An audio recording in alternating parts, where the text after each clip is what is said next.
Continuons maintenant avec la prochaine section de notre chapitre 2. On y va avec la section 2.4, traitement d'une variable quantitative.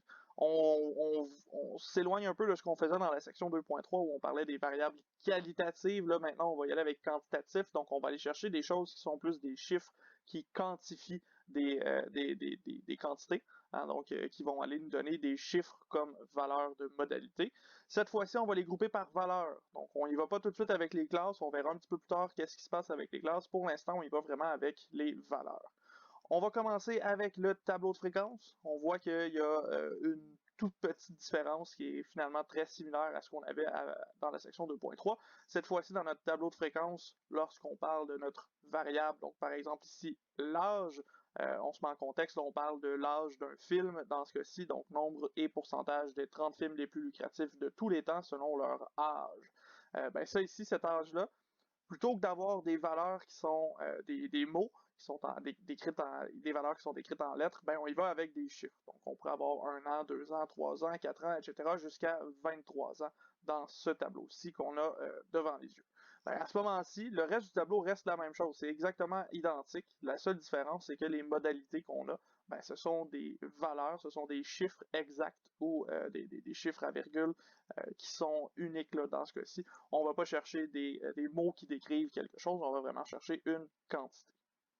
Dans vos notes, on le voit pas particulièrement, mais le tableau de fréquences croisées, ce serait la même chose, mais de toute façon, les fréquences croisées, euh, dans ce cas-ci, on aurait juste à avoir des valeurs en haut ou à gauche de notre tableau, là, selon la structure qu'on a choisie. Ceci étant dit, on n'ira pas plus loin que ça dans les tableaux pour les fréquences, pour les variables quantitatives plutôt. Pour l'instant, on va s'arrêter à ça. On va voir dans la section 2.5 dans une prochaine vidéo qu'il y a il y a des représentations différentes. On parle notamment des classes, on va voir comment ça se fait et on va voir aussi comment structurer ces classes-là. Mais pour l'instant, restons-en à nos valeurs groupées à nos variables groupées par valeur et on va se rendre directement à notre représentation graphique de ces valeurs-là parce que dans cette section-ci, on a un seul diagramme qui est possible. Lorsqu'on parle d'une variable quantitative groupée par valeur, on a une seule façon de représenter ça graphiquement. Cette méthode-là, c'est à partir du diagramme à bâton.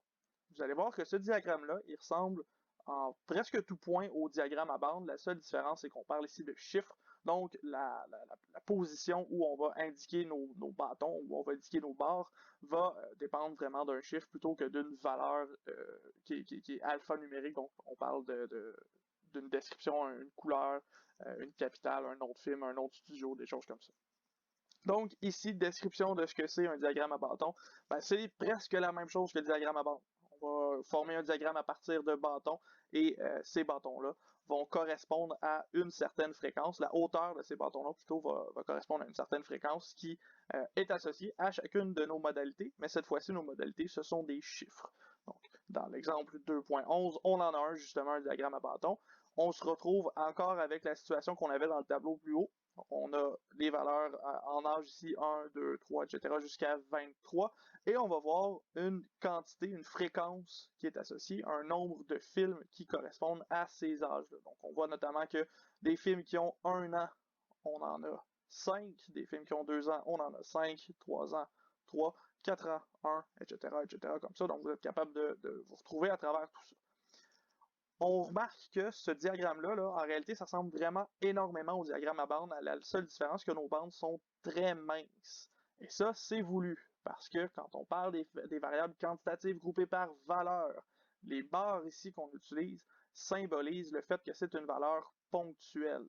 On ne parle pas d'un intervalle de valeur, on parle d'une valeur exacte, d'une valeur qui est pile. C'est ça, ici, c'est pas un petit peu moins que 3 puis un petit peu plus que 3, c'est exactement 3. Donc, on va représenter ça avec un bâton, une barre, une ligne qui va être tracée directement pour représenter notre valeur ici. Pour le reste, c'est exactement la même chose. La fréquence, ça peut être absolue ou relative. On a notre titre pour l'axe horizontal. On a le titre du tableau et du graphique plutôt. Et ce graphique-là peut être fait à l'horizontale sans problème. En particulier, les spécifications de construction sont assez simples. Comme on parle ici d'un diagramme qui ressemble beaucoup au diagramme à bande, on y va seulement avec les trucs qui reviennent dans ce graphique-là, dans ce diagramme-là. Donc, on commence par graduer nos axes, comme toujours. On a toujours la graduation de l'axe. Et là, cette fois-ci, on a une graduation verticale et horizontale à la différence de nos variables qualitatives. C'est normal parce que nos variables maintenant sont des chiffres, donc on peut les graduer. On inclut la coupure dans cette spécification-là. Si vous en avez besoin, on la fait, sinon c'est pas nécessaire.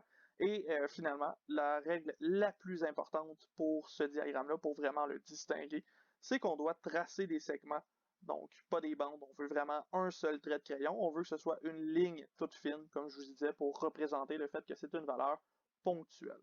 On va voir dans la section 2.5 que lorsqu'on parle des variables quantitatives regroupées par classe, on a des bandes plus épaisses qui représentent des intervalles. Donc, cette fois-ci, on parle de valeurs ponctuelles. Un peu plus tard, on va parler d'intervalles et c'est pour ça qu'on veut une largeur très, très, très fine pour nos valeurs, nos variables quantitatives groupées par valeur. Ceci étant dit, dernière petite chose qu'on avait à se dire par rapport à ça, quand est-ce que j'utilise le diagramme à bâton? Ben, je vous l'ai dit, hein, on l'utilise seulement pour les variables quantitatives groupées par valeur. C'est la seule situation où on peut le faire. Et on peut l'utiliser pour représenter les fréquences absolues ou relatives, pourcentages ou chiffres. Ça fonctionne très bien dans ce type de graphique-là. On l'utilise uniquement pour les tableaux de fréquences simples. Si vous avez des fréquences croisées, vous ne pouvez pas représenter ça graphiquement parce que nos diagrammes à bâton, de la même façon que les diagrammes à bandes, ça va très mal faire deux bandes, une par-dessus l'autre, pour représenter deux séries statistiques différentes.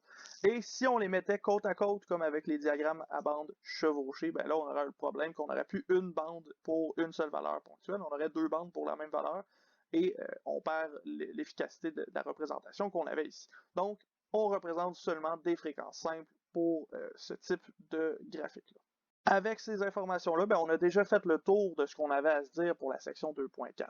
On voit ici qu'il n'y a pas beaucoup de choses à se dire sur les quantitatives par valeur parce qu'on a une seule représentation graphique et que le tableau se ressemble énormément. Donc sur ce, on se laisse déjà, on se revoit dans une prochaine vidéo avec la section 2.5 où on va parler des variables quantitatives, mais cette fois-ci groupées par classe.